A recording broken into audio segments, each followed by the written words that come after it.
soja by say sa currently dey nye dey si Burkina no wate matipa ma me mu kakra na boy a ne second home ne ho no say dey omodi to dwa obekọ bia 2022 na Captain Ibrahim Traoré ba befa abanwa no Burkina na brantie ibaye no social media no mu dia oye diema bebre ama amanfo abe penasem ono kra na lidi ya oni asimi goita mo ne Abdurrahman mo wo de je omote omo ho say afedie omo ate Sahel state omo mpeko wasibiem nkrofo ne te ya within 3 months o my omo passport ECOWAS passport na yede 20 years ye democracy for no omo de 3 months omo ye ECOWAS omo ye Sahel passport say omo say ye Sahel trade omo trade amongst omo mfa ne wane bi nko omo gold bibia omo de omo nsa to so omo pesa aban bia beba befa bia konegman nti amanfo ani age se na na Africa yentumi nyewe na no adai Ibrahim Traoré oda bia wona Tuesday ye twam yi omo koye ku omo security minister friend Mamadou Sana and a report to say some terrorists come person be ship presidential palace no omo the fake patrol come be twa ho ahia twagya atum no mache soja for omo ne president no maku no na enne toso Tuesday you enne toso 19 say 20 assassination attempts since or by nkruma de na in almost 3 years so nkruma nya assassination attempts almost 13 and I say nkruma de no mpeso omuku no say bomb nyina omotu bi bo no 13 and we de na say 3 years no 1920 attempts on his life oh remember yes ni faye de kan ho asemi asimi goita ro se check kokko no medel asimi goita ne ye Mali on se goita ne se green no and medel ne ye Niger Chiani Abdurrahman Chiani and Ibrahim Traoré but Traoré now be very popular because only 7 years young guy only so na anema oye Burkina no say Ghana ne Burkina border no so mo amutwam ho no mo hu immigration border bia waye ho ti say abrochi kwan ne bom 4 na obia ni obetime wura Burkina untua sika momo nti akwa na ya sa nema ne nyina no na obia bi factory de ama ne ho abeda nso kra ye say Mali fund dey say gold no so mo 35%. Traoré de waje 100%. Na US for gold mine bi ho wotua 90 million mo no waje ni nyina. $90 million was wato wa nationalize all the gold reserves. Mo na etu so mo nkoton raw gold biem. Na asem kase ni nyina ne se de oye nyina no se ha adwen. Ha France for France embassy ho no. Omatum. Omone France for ni twaka bia. First no mo jeje omo national budget a omo sika ni nyina omo jeje revenue agi so omo de koma France na France for atibia ma omo policy of assimilation ti omo am national money no omo bedi no France for na kire omo se mu bedi sei mu gold uranium yes omo de ba ha abrante na twa ni nyina am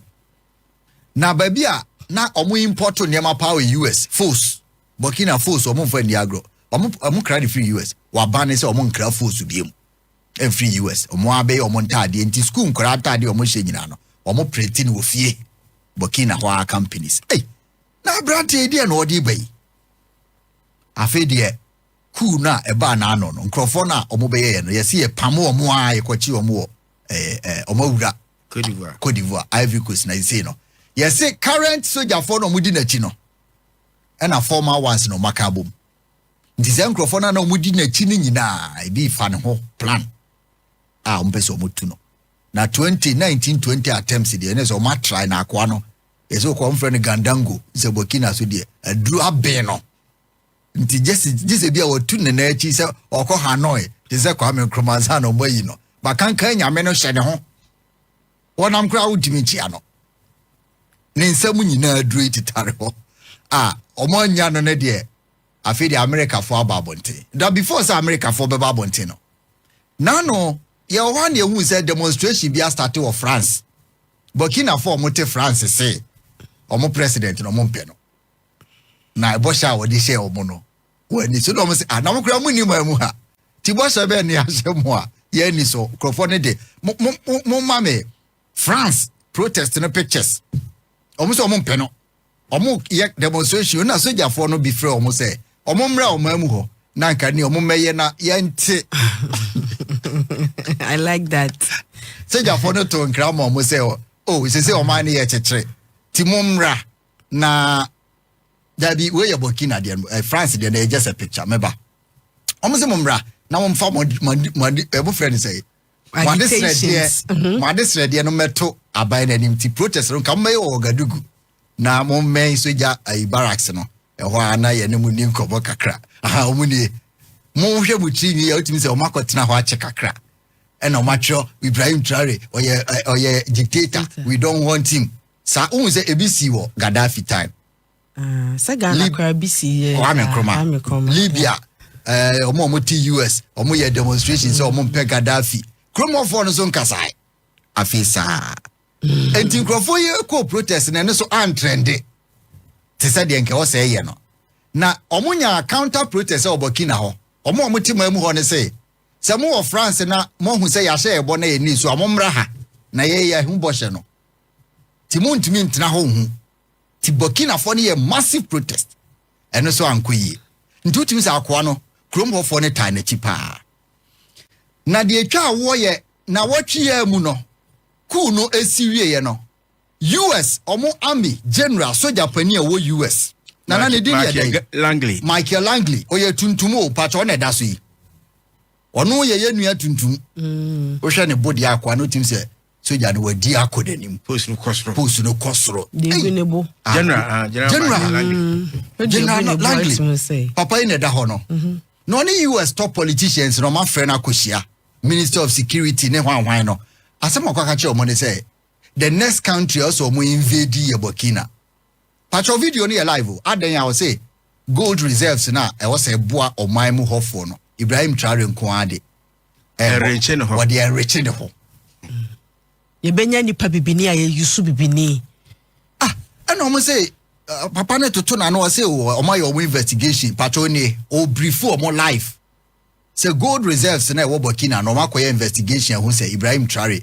one soja for no nko na mo ye dey omo de enriche omo ho nti omo US for no omo pe Burkina for na sempa. Okay, Ibrahim Traoré no free hey. Oye Burkina for leader. Allo de ni chrome gold enrich ne ho. Nti America for ba be. America for ne say so de boa Burkina for no. Omo bo omo ho awie. Na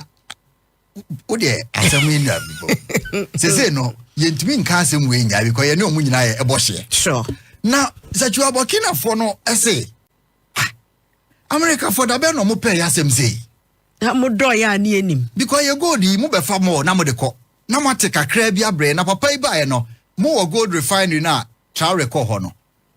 gold ni nyina omo produce bibia wo mo mam ho na no ko visit omo nam say the aye US for na kono ne say akwa no ko ya wo yi gold bars na omo process ya wie no all kind na ojina ho do sere akoye kuye say akoye yewu ka we nyina ka wo ha ba oh minya video ya ka me mamu hu Burkina for we omo gold refinery no na omo wie ye no na Traoré akọ no all kind box ti said ye chema untumi ye no bi na kese all kind say ya ye di awi na ni age na me say no na video no kopie ya US for no omo ekoti kwokwa ti say omo military general no omo army general no anya akoma omo mpanyimfo no say wo say omo invade Burkina na omo save the country no citizens na citizens na TSC krum pa cha omo mame demonstration almost say obia ni omo gold bia bibia anyirai na wuntumi bisa ye no gold ayira ya omo say bibia anyirai wo ba hwehwe den na omo hu US any omo wo anamfofo no for several years and it's Traoré about 3 years and omo hu the difference into omo sre na say the difference is that it is not only Burkina. There is a trend on TikTok Africa youth no bi omo ye video ye demonstration Malawi Zambia say Ibrahim Traoré omo sre no say US for ni be invasion na omie omo manum na omo youth no omo Africa Nigeria omo mra mewura ho mbeje soja tade na ko e defend Burkina so Burkina for no enso a they will come and support the car kasa kese kura ne afofo ne gum mama story no over ade bi kwaso wiase a ya na akwese usike so a wasem so enti sisi part mi kwaso papai November then na no hye nyame na ye adom ana otumi escape and then enye cool na direct assassination wono ankasa no na kaye na de ehunu se ne soja fo mienu bi eliki information ena ohun won e ma sabre da bia oda ona no ono anu kofo na wonmro ana wontumi e mo suspect keke na nkopam obi because ebasa de a wa ma no weapon onkoye wa enemy sa terrorist group ewo Burkina ni soja fo no bi akeka empanifo mienu ene wo soja fo current soja fo mayi wo manim so wo de wo mo ne etwe na soja fo dadafo entomu control man about 40%. Na de ya ne say adwea sa superpowers na fa say African countries say mamu nyeye wo basro a wo ye threat e ma wonom mekan general market langley insem ne bi say omaya wo abibrem obesa no wo break the ties with the foreigners superpowers no entu basro na ya kese sa na e be so mo so no wo ma da perform mpie ye nti no o say fa kwa bia so you free ho Saddam Hussein Mrs. Gaddafi ade body para no aye no ya ni meya na mini so anwu a na mnu se sisi adan wo Libya akwa ayan wo ne wo na obenya baabi atena soja ne aban de na make so tabi om de eya no soja ne aban setwa akwa ayan wo no ye wo na o baabi obetena ye sisi adan bi ego ho so into am dan wo mumna se de abetena nkra he a wo ya adwuma de twa da Iraq ye ku America for sanction ma ye ku Gaddafi no Edi be mfiedu afeo Barack Obama say a mistake. Be country leader.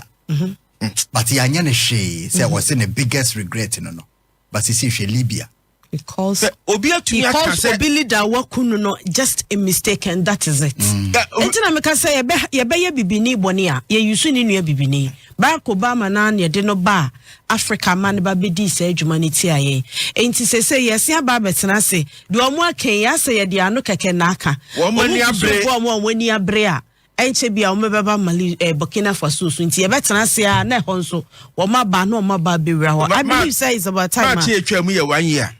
Ena ICC International Criminal Court ka say yemkwachi Putin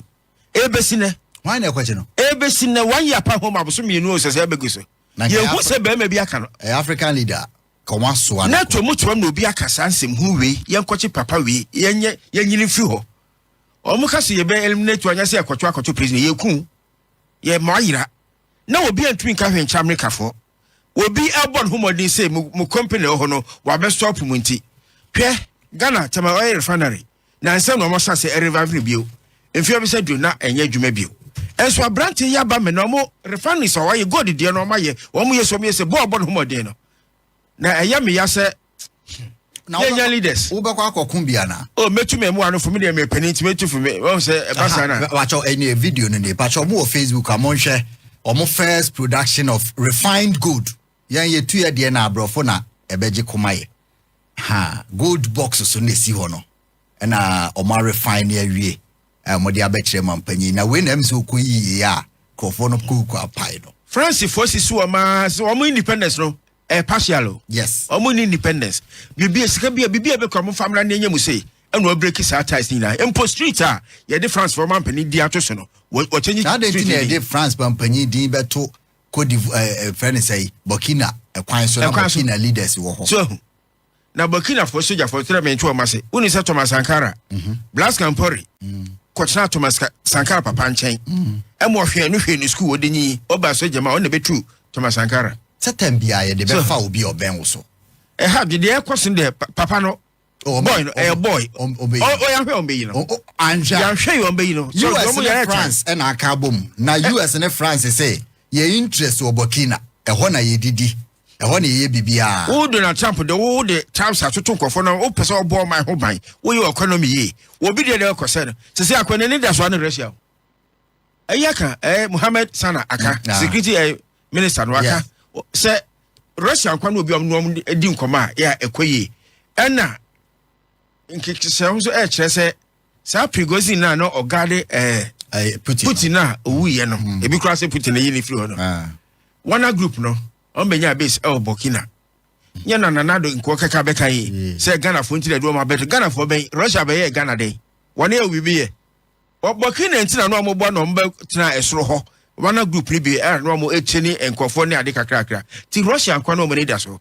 na the USA ye no netei ene UN monkasa okay na se wiase nyina no yesi yeshamra mo bia atumi adi no so ene ate we UN no se mo hwe na hye sovereignty obi ya bone de ayeka obi de yenka na ye me dese o mo kase enkoche puturu bi anko mo mema mo nkoche no na we da che akoche so okra ti dom de boy no ya boy no kase la this year ye on se Ghana you soja fa ketua na aban mu aketua hwe ategre 70 fu edo omoje pafu omoje no ye twa wanye bi oda soji ami aketua na no oje no ho no oje se oboane nyina odi gold no na America fa na keka sa by no hu Burkina bases no country no state bases they say almost 1,000 state bases say the obeka ye say nam so me ho kire trotro ye kwadwuma nya ebi nkwane ade nyina only 3 years papa wo hede bone mu beku no kwa nti ye tena hwa wo maku no say soja ban nti soja bi oba wa ye bokọ wo bu amamu papa say o mbe yina frio de adu ne de America fo nya de officially ye beto abonten say o mamu no o mwa o maifo no ono timi hu ne say o mwa o maifo ti o so mbura o mamu ho na mbeboa o maifo and the UN nkasa o David America o say cold war sa ne ma